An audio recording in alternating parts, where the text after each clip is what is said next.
While there is a significant body of international law around the rules of armed conflict, there are no international regulations on cyber warfare. Our next guest says this leaves us all too vulnerable. Joining us now via Skype from Washington, D.C., Zbigniew Brzezinski, advisor at the Center for Strategic and International Studies, former National Security Advisor to President Jimmy Carter, and the author of Strategic Vision, America and the Crisis of Global Power. Dobry wieczór, jak się masz? Well, you're quite a linguist. Good evening. Is that you spoke Canadian? You know what? The last time you and I sat down for an interview was in your office in Washington, and I did that with you as well. And once again, you've answered in English instead of Polish, so I'm feeling very bad about the whole thing. No, I thought you were speaking Canadian. No, sir, not Canadian. I was giving my Polish a whirl, but anyway. Thank you for joining us on TVO tonight. I want to just, by way of background, start with something you wrote for the Financial Times last month. Here's a short paragraph of that to set the table for our discussion. The 2 centuries since the Congress of Vienna have seen the gradual codification by the international community of the rules of the game for guiding interstate relations, even between unfriendly countries. Their basic premise has been the formula, don't do to me what you don't want me to do to you. However, technological advances mean that today those rules are being dangerously undermined. You write, the international system is at risk. Help us understand what some of those technological advances are that you alluded to that you think are putting the international system at risk. I think actually what we're seeing is a gradual degradation of the international system as countries move into the exploitation of various means of influencing what is happening in other countries or taking actions designed to change what is happening in other countries. By it, I mean, for example, the use of hacking to obtain information, but also to disrupt the banking operations of other states, or infecting other countries' computer system with viruses that can affect their industrial processes, or engaging in trans-border execution of individuals without penetrating other people's territory. I could go on for a long time. And beyond that, of course, as Secretary Panetta, the recently retired Secretary of Defense of the United States, mentioned, there is the growing possibility of a country being able to paralyze the entire power grid of another country, plus a lot of other consequent effects, thereby rendering a country helpless, paralyzed, shut down, unable to cope with domestic urban problems because of the lack of heat or transportation, without one necessarily knowing who's doing it initially. In brief, we may be moving towards a condition in which warfare, trans-border warfare, becomes anonymous. Well, this is a very different world, obviously, from 20 years ago, where if you had nuclear weapons, you were at the top, and if you didn't, you were at the bottom, and it was that way for a very long time. How do the advances that you speak of now nullify that hierarchy? Well, for one thing, if someone used nuclear weapons 20 years ago against us, or we used them against someone else, the party affected would know where these weapons came from. One of my concerns here is not only that this kind of what might be called initially indirect warfare becomes more pervasive, but that it can become simultaneously more destructive and more anonymous in origin. And that, I think, is just a paralyzing, frightening prospect for humanity and could undermine the stability of the international system. I'm not sure the next example I'm going to bring up is exactly what you're talking about, but it is plucked from very recent headlines in the New York Times and Washington Post. So let me try this. An American security firm recently revealed that more than 100 highly sophisticated cyber attacks against targets in the United States had originated in China. Do you have any idea what the motive might have been for that? No, I don't know, and I don't even know if it's true. And in a sense, that shows how serious the problem is. Here is an allegation of very seriously damaging initiative undertaken by someone from somewhere. A private firm points the finger at a particular country.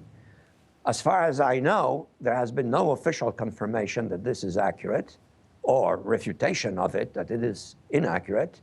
And yet something may have happened.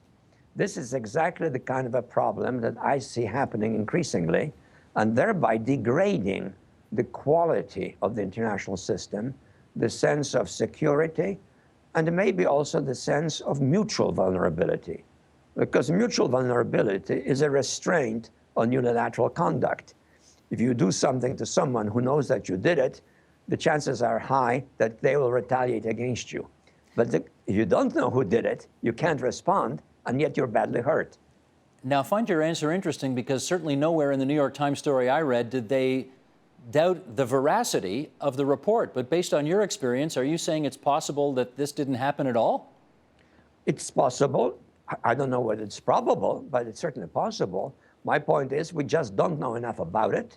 We're not sufficiently confident in my judgment of our knowledge, and I'm not sure if we're prepared enough to retaliate in kind so as to generate some self-restraint on the part of the parties that may be initiating such damaging strikes, in this case, against us. Which countries do you think, and let's talk countries first, are the chief rivals for cyberspace right now? I'm not going to mention countries because in my initial statement to you, I cited a number of examples, and I strongly suspect that one could probably count at least enough countries as there are fingers on your hand that may have been involved in some of these activities. In other words, it's not a case of one only possible perpetrator and the rest of us victims. The number of perpetrators, potential perpetrators, may be, sad to say, slightly larger. And is the list of non-state actors just as large? No, I think the non-state actors lack what is quite important to this kind of activity, a really significant level of scientific capability, technological capability, cyber capability. Perhaps at some point, non-state actors may have some elements of capability of that kind, but by and large, it takes a fairly effective, sophisticated economy as the point of departure. Okay, Dr. Brzezinski, I think our viewers would be very interested in your views on the legality of the American president, any American president, launching drone strikes against suspected terrorists in presumably faraway lands, whether they are American or not. What's your view on that? I think it really depends on the specifics of the case. If there is a group in country X which uses the shelter of country X to conspire acts of violence against the United States that result in death and damage in the United States or to American personnel somewhere in the world, and if that host country is not prepared to terminate it, we really have only one of two choices. One is to attack that host country, or to do something simpler than that, but lethal in effect, namely attack the group that is doing it if we can reach it. I think in such circumstances, the second option, in fact, is more rational and more limiting in scope than the first. Can I guess that if you were still National Security Advisor in Jimmy Carter's White House, and you and your old friend Cy Vance, the then Secretary of State, would have a pretty good argument about this one? Oh, I think Cy would agree that if someone is deliberately killing Americans, America has a right to protect itself. And if it does so in a manner that limits the scale of the counteraction, that's all to the good.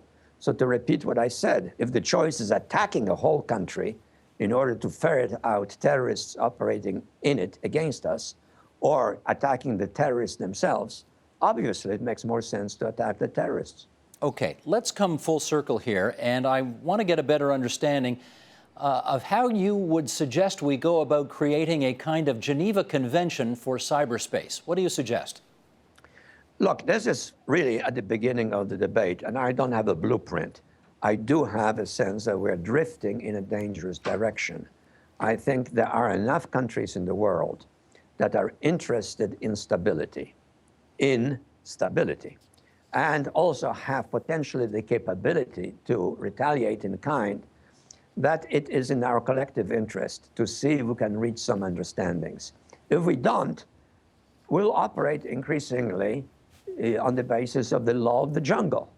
will be doing, reaching out, hitting as much as we can, and sometimes flaying in the dark, not knowing who's doing some things to us. That's clearly not in the interest of global stability. That really is a slippery slope on the path towards global anarchy. Do you have any idea whether your new Secretary of State, John Kerry, has been reaching out to colleagues in other countries to do something about this? I think my speaking out on this subject publicly may be one of the first efforts to draw attention to the need for a serious international discussion of the implications of this potential destructive capability. I think you're right about that. I haven't heard anybody else suggest it, and I wonder whether, how does it work? Have you asked for a meeting with him to put this on his agenda? For the purpose of this particular agenda, well, there are lots of other agendas that I'm always prepared to discuss with foreign policy makers. Okay, fair enough. Let me ask you, just in our remaining few moments here, about the kind of hierarchy of responses that President Obama has at his disposal. Obviously, full-scale war is one of them, but would it be fair to characterize cyber attacks as a kind of a more benign form of preemptive war and therefore preferable? It could be. I mean, cyber attacks don't have to be lethal in effect, although some of them could be very lethal in effect. But cyber attacks have this additional risk, at least as of now, that there may be circumstances in which you're not quite sure what the point of origin is. And that, of course, makes a response, whether political or military, much more difficult.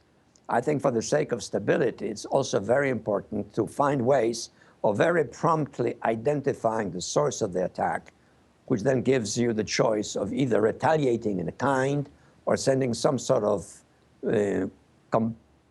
compulsive, compelling signal that you're taking this seriously, or initiate a dialogue. And again, another example plucked from the headlines, not necessarily confirmed by the administration. The U.S. is alleged to have launched a computer virus, as you know, against Iran's nuclear enrichment facilities. What do you think of the wisdom of that attack? If that took place, I think it would be an element in the degradation of the international system. Because surely, if we did it, we are obviously tempting fate.